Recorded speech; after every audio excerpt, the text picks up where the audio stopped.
जंगल में ऑटो चलाने वाला बंटी कबूतर रहता था। एक बार की बात है, बंटी कबूतर रात में सवारी छोड़ने के लिए काफी दूर आ जाता है। तभी उसे रास्ते में एक चिड़िया दिखाई देती है। अरे ये चिड़िया है, अच्छा है वापसी में सवारी मिल गई। पूछता हूँ इस चिड़िया को कहाँ जाना है। रुको रुको ना। हाँ चिड़िया बहन बोलो कहाँ जाओगी तुम? जहाँ आप जाएंगे वहाँ जाऊंगी मैं। चिड़िया बहन मैं तो अपने घर जाऊंगा, चलिए आप बैठ जाइए, मैं आपको रास्ते में छोड़ दूंगा। जरा जगह तो दीजिए, जभी तो बैठूंगी मैं। अरे चिड़िया बहन आप पीछे बैठिए जहाँ सवारी बैठती है। उसकी ये बातें सुनकर बंटी कबूतर को बहुत अजीब लगता है। तभी उसकी नजर उसके पैरों पर पड़ती है। उसके पैर उल्टे होते हैं, जिसे देखकर वो डर जाता है। अरे भागो भागो रे भागो भैया। कहाँ जाएगा तू बचकर बंटी कबूतर? आज तो तुझे छोड़ूंगी नहीं। कितने दिनों बाद मेरी प्यास बुझेगी।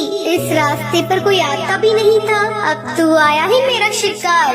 तभी टूनी चिड़िया की आत्मा अपने असली रूप में आ जाती है। वो जोर जोर से हंसने लगती है। कभी वो गायब हो जाती, कभी सामने आ जाती। बंटी कबूतर डर के मारे तेजी से अपना ऑटो भगाता है। वो शीशे में देखता है आत्मा उसका पीछा नहीं कर रही है। वो जंगल के ऑटो स्टैंड पर अपना ऑटो रोकता है। वहीं उसका दोस्त कालू कौवा खड़ा होता है। क्या हुआ बंटी कबूतर, तू इतना घबराया हुआ क्यों है? बंटी कबूतर कालू कौवे को सारी बात बताता है। अरे पागल, इतना सुनहरा मौका हाथ से निकाल दिया तूने। उस चिड़िया की आत्मा का एक पंख तोड़ लेता, वो तेरी गुलाम बन जाती। अरे भाई माफ कर मुझे, मेरी जान बच गई, आज वो ही काफी है मेरे लिए। ये कहकर बंटी कबूतर वहाँ से चला जाता है। कालू कौवा अपने मन में सोचता है, ये तो डरपोक पागल है, इतना सुनहरा मौका गवा दिया। ये पूरे जंगल पे राज करता। चलो कोई नहीं, कल रात में उस जगह जाऊंगा और उस भूतिया चिड़िया का पंख तोड़कर ले आऊंगा।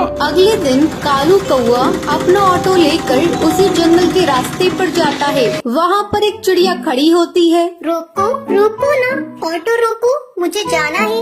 अरे भाई लगता है ये वही चिड़िया की आत्मा है, इसका पंख तोड़ लूंगा। ये कहकर कालू कौवा अपना ऑटो उसके सामने रोकता है और उसके पंख तोड़ने लगता है। अरे बेवकूफ कौवे बदमाश, तेरी हिम्मत कैसे हुई? तूने मेरे पंख तोड़ने की कोशिश की। रुक तुझे भी बताती हूँ। टुनटुनी चिड़िया पास में पड़े डंडे से उसे बहुत मारती है। अरे बहन मुझे माफ कर दो, मुझे लगा तुम एक चिड़िया की आत्मा हो। अरे बदतमीज, तुझे मैं कहाँ से आत्मा नजर आ रही हूँ? चल भाग यहाँ से। टुनटुनी ये कहकर वहाँ से चली जाती है, पर टूनी चिड़िया की आत्मा पेड़ के पीछे खड़े होकर ये सब देख रही होती है। अगले दिन कालू कौवा फिर से अपना ऑटो लेकर वहाँ पर आता है। भाई आज तो पहले उसके पैर देखूंगा तभी उसके पंख तोड़ूंगा, वरना कल की तरह पिटाई हो जाएगी मेरी। अब फिर से वहाँ पर एक चिड़िया खड़ी होती है। रोको रोको ना ऑटो, मुझे जाना है। कालू कौवा उसके पैर देखता है, उसके पैर उल्टे होते हैं। जैसे ही कालू कौवा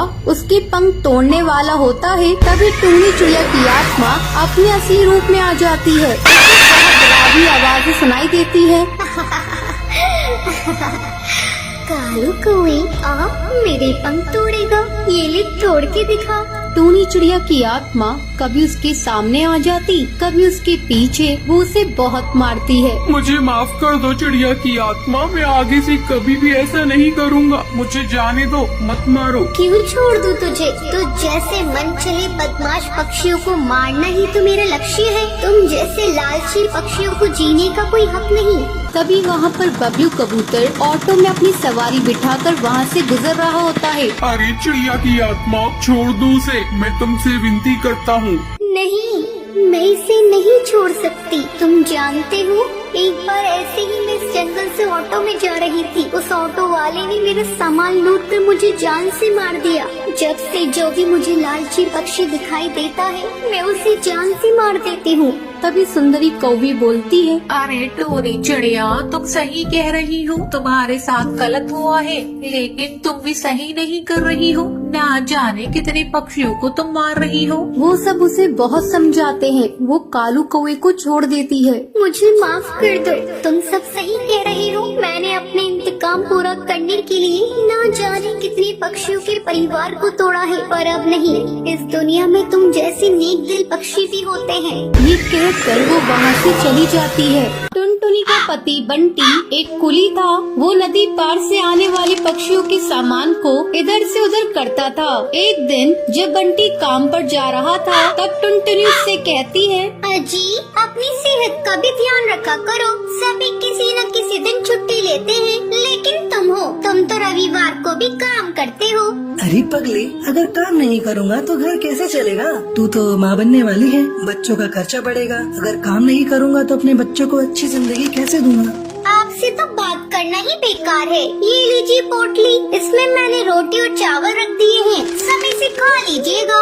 नहीं टुनटुनी, आज मेरी तबीयत कुछ सही नहीं लग रही है, कुछ भी खाने का मन नहीं कर रहा है। काम से आऊँगा तो खा लूँगा। बंटी बिना खाना लिए काम पर चला जाता है। टुनटुनी को क्या पता था कि बंटी से उसकी ये मुलाकात आखिरी थी। उधर बंटी बेहोश होकर बहती नदी में गिर जाता है और वहीं डूबकर मर जाता है। टुनटुनी भागी भागी अस्पताल जाती है।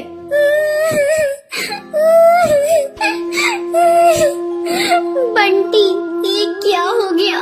सब कुछ एक पल में खत्म हो गया। अब ये बच्चा किसे अपना पापा कहेगा? मैं तुम्हें कई बार समझा रही थी अपनी सेहत का ध्यान रखो, लेकिन तुम तो मेरी बात मानते ही नहीं। अब मैं क्या करूं बंटी?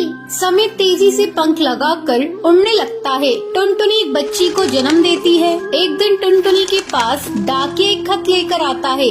अरे ये खत तो कड़कनाथ सेठ की कंपनी की तरफ से आया है और मुझे बंटी की जगह कुली की नौकरी दी गई है। मुझे अपनी बच्ची के लिए नौकरी करनी ही होगी, तभी मैं उसे एक अच्छे स्कूल में पढ़ा पाऊंगी और उसे बेहतर भविष्य दे सकूंगी। अगले दिन से ही टुनटुनी कुली बनकर पक्षियों का बोझ उठाती थी। जब भी नदी के उस पार से कोई पक्षी आता था, टुनटुनी तेजी से उन पक्षियों के पास पहुंच जाती थी। बहन जी, क्या मैं आपका बोझ उठा लूं? अरे तुम तो एक चिड़िया हो, क्या तुम इतने बोझ को उठा सकती हो? हाँ हाँ बहन जी, मैं सारे बोझ को उठा लूंगी। बहन जी, मैंने अपनी जिंदगी में इतना बोझ उठा लिए हैं, ये बोझ तो उसके आगे कुछ नहीं है। क्यों, क्या हुआ? और तुम ये तुम्हारी बेटी को साथ में लेकर क्यों घूम रही हो? तुम्हारे पति कहाँ हैं? वो नहीं कमाते हैं क्या? क्या करिएगा बहन जी, मेरी दुख भरी कहानी सुनकर रोज इस नदी किनारे पे कई पक्षी आते हैं और मेरी दुख भरी कहानी सुनते हैं, लेकिन कोई मेरी मदद नहीं करता।